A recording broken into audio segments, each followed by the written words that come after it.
বিসমিল্লাহির রহমানির রহিম।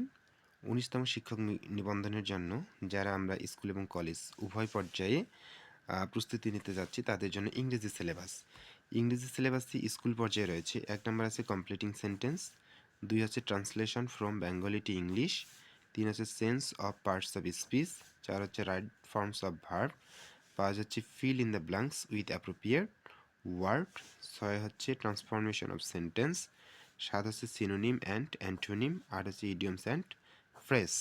এবং আমরা কলেজ পর্যায়ে দেখতে পাচ্ছি যে স্কুল পর্যায়ে যে টপিকগুলো রয়েছে সেম টপিকগুলো কলেজ পর্যায়ে রয়েছে, এবং কলেজ পর্যায়ে কিছু অতিরিক্ত টপিক রয়েছে। সেটা হচ্ছে ইরোর্স ইন কম্পোজিশন, ২ হচ্ছে fill in the blanks with appropriate preposition. তো ওখানে আমরা দেখছিলাম অ্যাপ্রোপ্রিয়েট ওয়ার্ড, তো অ্যাপ্রোপ্রিয়েট ওয়ার্ড এবং অ্যাপ্রোপ্রিয়েট প্রিপোজিশন মোটামুটি একই ক্যাটাগরির।